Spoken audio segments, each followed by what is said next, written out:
Warahmatullahi wabarakatuh. Waalaikumsalam warahmatullahi wabarakatuh. Allahu Akbar, Allahu Akbar, Allahu Akbar, Allahu Akbar, Allahu Akbar, Allahu Akbar, Allahu Akbar kabira, walhamdulillahi katsira, wa subhanallahi bukratan wa asila. La ilaha illallah, wallahu akbar, Allahu akbar, walillahil hamd. Alhamdulillah, alhamdulillah nahmaduhu wa nasta'inuhu wa nastaghfiruh wa na'udzu billahi min sururi anfusina wa min sayyiati a'malina. Man yahdihillahu fala mudilla lahu wa man yudlil fala hadiya lahu. Ashhadu an la ilaha illallah wahdahu la sharika lah, wa ashhadu anna Muhammadan abduhu wa rasuluh. Ya ayyuhan nas, usikum wa iyaya bitaqwallahi faqad faza muttaqun. Qala ta'ala, ya ayyuhalladzina amanu ittaqullah, ittaqullah, ittaqullah haqqa tuqatih wa la tamutunna illa wa antum muslimun. Qala ta'ala, ya ayyuhan nas ittaqu rabbakum alladhi khalaqakum min nafsin wahidah wa khalaqa minha zawjaha wa batha minhuma rijalan katsiran wa nisaa. Wattaqullaha alladhi tasaaluna bihi wal arham, innallaha kana 'alaykum raqiba. Fa inna asdaqal hadis kitabullah wa khairal hadi hadi Muhammad sallallahu alaihi wasallam, wa syarrul umuri muhdatsatuha wa kullu muhdatsin bid'ah wa kullu bid'atin dalalah wa kullu dalalatin finnar. Allahumma salli ala nabiy Muhammad wa ala alihi wa ashabihi wa man tabi'ahum bi ihsan ila yaumil qiyamah. Allahu akbar, Allahu akbar, Allahu akbar, walillahil hamd. Ma'asyiral muslimin, jamaah Idul Fitri yang dirahmati oleh Allah Subhanahu wa taala. Baru saja di tempat ini kita bersama-sama menggemakan pujian keagungan kepada Allah Subhanahu wa taala, sehingga bumi dan langit di sekitar kita bergemuruh syahdu dengan suara takbir, tahlil dan tahmid. Setelah itu kita serentak sujud sembari berdoa memuji Rabbul Izzati. Karena itu melalui mimbar ini saya mengajak kepada diri saya sendiri dan juga kepada hadirin wal hadirat sekalian, mari kita tundukkan kepala dan jiwa kita di hadapan Allah yang Maha Besar. Campakkan jauh-jauh sifat keangkuhan dan kecongkakan yang ada menjauhkan kita dari rahmat Allah Subhanahu wa ta'ala. Sebab apapun kebesaran yang kita sandang, sesungguhnya kita kecil di hadapan Allah. Betapapun perkasanya kita, sejatinya kita lemah di hadapan Allah yang maha kuat. Betapapun hebatnya kekuasaan kita dan pengaruh kita, sebenarnya kita tidak berdaya dalam genggaman Allah yang maha kuasa atas segala galanya. Firman Allah Subhanahu wa ta'ala, Bismillahirrahmanirrahim. Ya ayyuhan nasu antumul fuqara'u ilallah wallahu huwal ganiyyul hamid. Wahai manusia, kamu yang memerlukan Allah, dan Dialah yang maha kaya, tidak memerlukan sesuatu. Sesungguhnya Allah maha yang terpuji. Al-Quran Surah Al-Fatir. Ma'asyiral muslimin dan muslimat, rahimani wa rahimakumullah. Ramadan datang tanpa diundang, tapi barang siapa yang menyambut bulan suci Ramadan dengan penuh kegembiraan, maka Allah mengharamkan jasadnya di neraka. Di pagi hari ini, di tempat yang penuh mubarakah ini, Ramadan akan pergi tak minta diantar.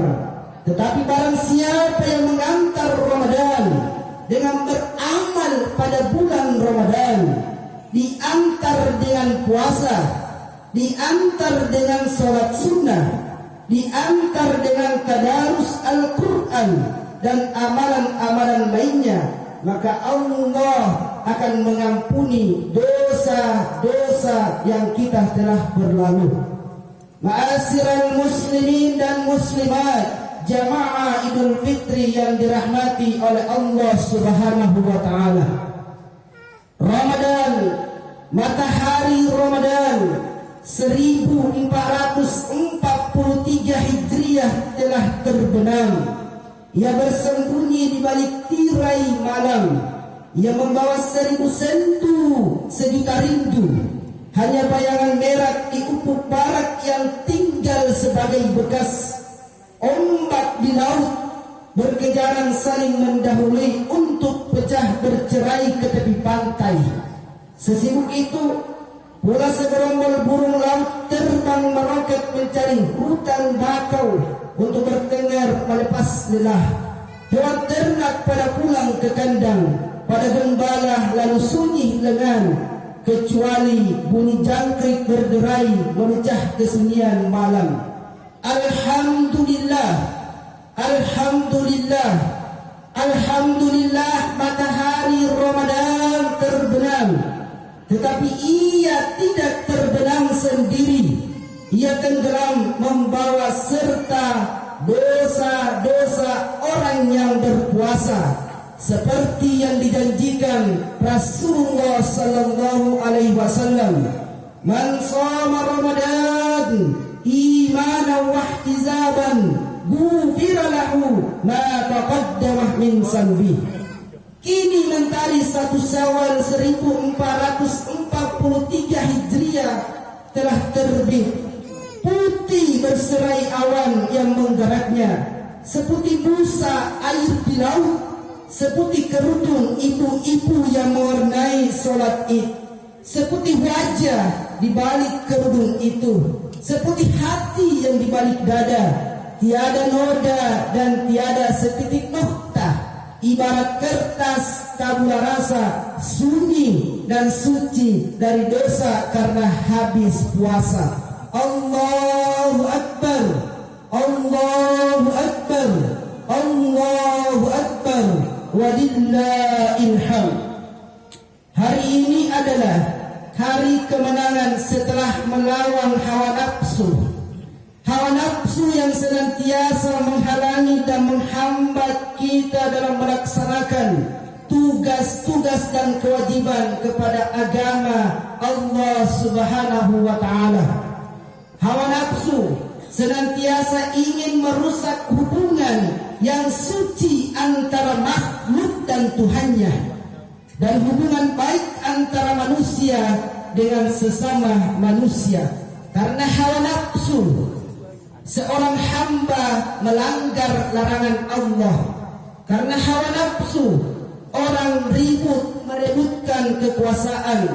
Karena hawa nafsu, sahabat menjadi lawan. Karena hawa nafsu, anak mendurhakai orang tuanya. Karena hawa nafsu, saudara menjadi lawan. Karena hawa nafsu, suami istri menjadi ribut. Karena hawa nafsu pula, orang mengambil hak orang lain yang bukan haknya. Begitu hebatnya bahaya yang timbul akibat memperturutkan hawa nafsu. Maka puasa Ramadan yang baru saja kita lakukan adalah salah satu teknik untuk menguasai dan mengendalikan hawa nafsu yang harus kita pimpin dengan hidayah agama supaya manusia menjadi lebih baik. Suatu bulan lamanya kita dilatih melalui puasa Ramadan untuk menahan berbagai macam godaan makan, minum, hubungan suami istri, dan godaan yang dimunculkan oleh hawa nafsu. Allahu Akbar, Allahu Akbar, Allahu Akbar, walillahil hamd. Hadirin jamaah yang dirahmati oleh Allah Subhanahu wa taala. Sebuah hadis Rasulullah sallallahu alaihi wasallam menyampaikan kepada kita, celakalah kata Rasulullah bagi orang-orang yang mendapatkan puasa namun ia tak mendapatkan ampunan dari Allah Subhanahu wa taala. Siapakah orang yang celaka dimaksud oleh Rasulullah sallallahu alaihi wasallam itu? Yang pertama, hadirin kaum muslimin yang berbahagia, adalah orang-orang kafir. Walaupun ia melaksanakan puasa di bulan Ramadan, tapi Allah tidak menerima amalan itu. Karena salah satu syarat melaksanakan puasa adalah beragama Islam. Yang kedua, orang muslim yang bertemu dengan Ramadan, tetapi ia tidak mendirikan Ramadan tanpa ada unsur. Ia abaikan Ramadan, ia samakan Ramadan dengan bulan lain. Bahkan mereka tak segan-segannya makan, merokok dan sebagainya di halayak ramai. Mereka beragama Islam tetapi tidak menghormati agamanya sendiri. Allahu Akbar, Allahu Akbar, Allahu Akbar, walillahil hamd. Sebuah alkisah diceritakan, seorang ibu yang beragama Majusi mempunyai seorang anak kecil. Anak tersebut membawa makanan ke jalan sambil memakan makanannya. Maka dilihat oleh sang ibu. Lalu sang ibu langsung berkata, "Nak, jangan kamu makan di jalan, karena umat muslim saat sekarang ini telah memperjuangkan puasa. Hargailah mereka." Selang beberapa waktu setelah itu, sang ibu meninggal dunia.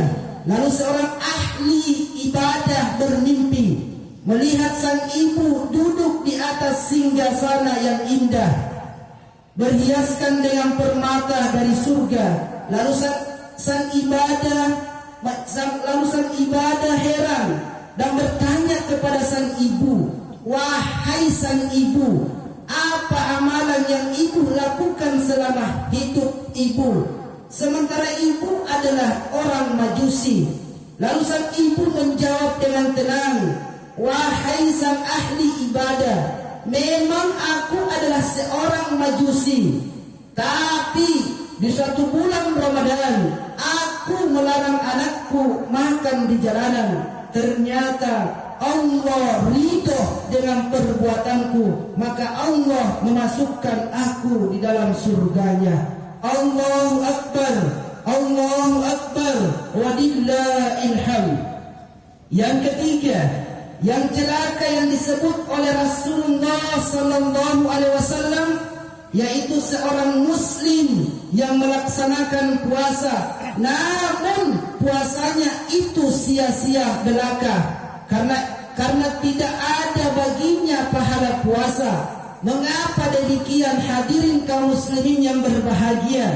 Karena mereka puasa tapi tidak menjaga hal-hal yang membatalkan puasanya. Kam min shaimin laisa lahu min siyamihi illa al-ju'. Betapa banyak orang yang melakukan puasa namun tak baginya pahala puasa melainkan menahan lapar dan dahaga saja. Allahu Akbar, Allahu Akbar, Allahu Akbar, walillahil hamd. Dengan berdasarkan hadis di atas, dapat kita perhatikan cara seorang menghadapi hari raya Idul Fitri. Ketika mereka mendengar suara takbir, yang pertama, ada orang yang mendengar suara takbir, hatinya gembira, senang dan bahagia karena ia merasa mendapat kemenangan di Ramadan tahun ini. Ia tidak merasa sia-sia berdoa kepada Allah. Allahumma sallimni ila Ramadan wa sallimni Ramadan wa tasallamhu minni mutakabbalah. Sampaikan kami di bulan Ramadan. Ia lakukan amalan selama Ramadan dengan khusyuk dan sungguh-sungguh. Ia merasa menang, merasa pantas untuk memakai baju baru di hari raya suci ini karena ia telah merasa sesuai amal dan pakaiannya. Ma'asyiral muslimin, jamaah yang berbahagia. Yang kedua, ada orang yang bahagia, ada orang yang menghadapi hari raya Idul Fitri ini dan mendengarkan suara takbir hanya biasa-biasa saja. Gembira tidak, resah pun tidak. Orang takbir, ia pun takbir. Orang memakai baju baru, ia pun memakai baju baru. Tak tahu dengan hakikat lebaran, tak tahu hakikat ia memakai baju baru. Yang jelas bahagia karena telah dapat memakai baju baru dan semuanya serba baru. Yang ketiga, ada orang yang menghadapi Ramadan ini, akhirnya ia gembira, tetapi pada hatinya dia bersedih. Hal ini, semacam ini dapat kita lihat dari sisi tingkahnya di hari raya Idul Fitri ini. Yang pertama, seorang yang hatinya merasa gembira, tetapi perasaannya sedih, yaitu seorang ayah yang berjuang untuk keluarganya, membanting tulang siang dan malam. Terik matahari tak dihiraukan, dinginnya hujan atau embun di malam hari tak dipedulikan. Yang terlintas di benaknya adalah bagaimana usaha supaya di hari lebaran nanti anak si buah hati dapat memakai pakaian baru seperti anak-anak kebanyakan lainnya. Yang terdiam di telinganya adalah gerak tawa canda tawa anak, asik bermain bersama anak-anak lain, badan yang terasa benar tak dihiraukan asal sang istri di hari raya Idul Fitri ini dapat menyebutkan berbagai macam makanan kepada handai taulan yang datang berkunjung ke rumah. Dia tidak ingin perasaannya anaknya sedih. Ia tak ingin melihat sang istri malu ketika saudara-saudaranya berkunjung ke rumah di hari lebaran ini. Kini ia tak peduli lagi lakukan saat ini bulan Ramadan, yaitu bulan pengampunan.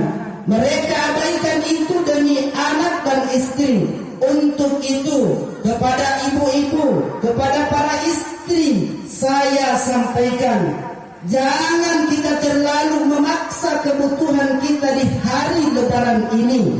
Semuanya harus tersedia, karena hakikatnya Lebaran itu adalah bahwa hari itu adalah hari kemenangan bagi orang-orang yang melaksanakan ibadah selama 1 bulan penuh. Masalah kebutuhan rumah tangga seperti persediaan makanan ataupun baju baru, itulah bukanlah tujuan hakikat Lebaran. Memang semua itu penting, akan tetapi puasa yang paling penting daripada persediaan makanan ataupun pakaian baru. Bagi anak-anak kita, saya ingin sampaikan, jangan terlalu banyak meminta kepada orang tua. Sesekali pandanglah wajah lelah di saat ia tidur. Pantaskah kita meminta sehendak kita? Yang saja sementara pendapatan mereka hanya bisa untuk kebutuhan primer saja. Yang paling parahnya pada zaman sekarang ini, anak-anak kita zaman sekarang ini, mulai dari jenjang PAUD sampai yang sudah duduk di bangku perkuliahan, mereka asik dengan Android mereka. Mereka sudah tak kenal dengan waktu belajar, tak kenal dengan waktu sholat, tak kenal dengan waktu makan. Mereka sibuk dengan permainan masing-masing. Yang lebih kurang sopannya lagi, mereka sudah tak menghiraukan panggilan orang tua. Bahkan mereka tidak menghargai jika ada yang mengajak berbicara. Mereka seolah telah terkena hipnotis oleh kesibukan mereka masing-masing. Jika orang tua tidak memberikan HP untuk mereka, maka entah apa yang mereka katakan kepada orang tuanya. Generasi saat ini jika tidak bisa membagi waktu, maka akan timbullah generasi yang tidak menghargai orang tua, dan akan muncul generasi yang tidak berilmu pengetahuan dan tidak beretika.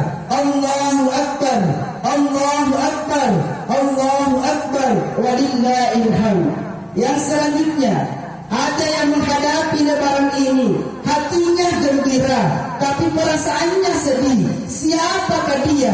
Dialah para duafa, orang-orang yang tidak merasa mampu. Mereka punya anak, mereka punya ayah, dan mereka punya ibu. Bahkan mereka punya keluarga. Tapi di saat Lebaran tiba, ada perasaan gembira karena ia mampu melaksanakan puasa. Mereka mampu melaksanakan tarawih. Tapi ada yang membuat perasaan mereka menjadi sedih, yaitu ketika melihat saudara-saudaranya yang lain berbondong-bondong ke masjid untuk melaksanakan salat Id. Semuanya memakai pakaian baru. Tanpa kita sadari, seorang anak telah memperhatikan saudaranya. Sesekali dilihat pakaian saudaranya, sesekali dilihat ia pakai, yaitu pakaian yang telah lama ia pakai, pakaian yang dibeli pada beberapa waktu lalu. Mau minta dibelikan oleh sang ayah, ia sadar kalau ayahnya tak mampu membelikan, apalagi meminta ingin dibelikan sandal ataupun HP baru seperti kawan-kawannya. Semua itu tak mungkin karena keterbatasan orang tua dalam menghadapi kesulitan ekonomi. Dapat kita bayangkan hadirin muslimin yang berbahagia, jika seorang anak tak mampu dibelikan oleh ayahnya baju baru, bagaimana dengan baju ayahnya? Bagaimana dengan baju ibunya? Pasti lusuh. Karena sesusah apapun orang tua, pasti ia memprioritaskan untuk anak-anaknya. Begitulah orang tua terhadap anak-anaknya. Allahu Akbar, Allahu Akbar, Allahu Akbar, walillahil hamd. Ada lagi yang pada akhirnya hadirin, mereka gembira, tapi batinnya merasa sedih. Jika si miskin tak bisa memakai pakaian baru, ia masih beruntung mempunyai ayah, sosok pria yang bisa tempat menyadarkan kepala di saat ia bersedih. Sosok pria tempat ia merengek meminta sesuatu. Tapi yang satu ini, kepada siapa ia meminta sesuatu, walaupun mereka mendapat santunan dari saudara-saudaranya, kaum muslimin dan muslimat. Tetapi mereka tak bisa menggantikan posisi seorang ayah tempat ia bermanja. Hati takkan pernah bosan membahas tentang si miskin dan si yatim ini. Karena salah satu tujuan membayar zakat adalah agar tidak ada seorang hamba Allah yang beragama Islam pergi sholat ke lapangan atau ke masjid dalam keadaan menahan lapar. Maka diwajibkan kita berzakat fitrah sebagai prioritas pembagiannya adalah kepada para fakir dan miskin. Tetapi si yatim ini mereka tidak mendapatkan bagian dari zakat tersebut karena menganggap bahwa orang tuanya adalah seluruh kaum muslimin sebagai pengganti ayahnya. Tapi bagi si yatim hari ini takkan bisa terganti sosok ayah yang selalu menyayangi mereka. Mungkin kita pernah membayangkan keponakan kita, cucu-cucu kita, ataupun saudara kita ketika sang ayah telah tiada, ketika mereka mendengar suara takbir, ketika pantasan mereka dengar dan melihat mereka anak-anak lain bermain gembira dia bersama ayahnya, selalu diawasi oleh sang ayah, sementara mereka hanya bisa menumpang bermain bersama temannya. Tapi untuk kasih sayang mereka bisa menumpang kepada ayah temannya. Allahu Akbar, Allahu Akbar, Allahu Akbar, walillahil hamd. Hadirin jamaah yang dirahmati oleh Allah Subhanahu wa taala. Begitulah nasib mereka yang lalai dalam puasa. Begitulah nasib mereka yang tak ia untuk datang di masjid untuk melaksanakan hari raya Idul Fitri. Yang apalagi yang sudah tidak punya ayah, apalagi sudah tak beribu. Untuk itu mari kita ulurkan tangan kita untuk membantu kaum yang lemah dan anak-anak yatim agar kita tidak dicap oleh Allah seperti dalam surah Al-Ma'un.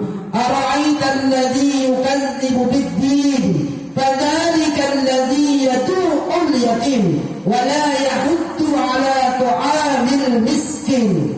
Tahukah kamu siapa yang mendustakan agama itu, kata Allah, yaitu orang-orang yang menghardik anak yatim dan tidak memberi makan fakir dan miskin. Allahu Akbar, Allahu Akbar, walillahil hamd.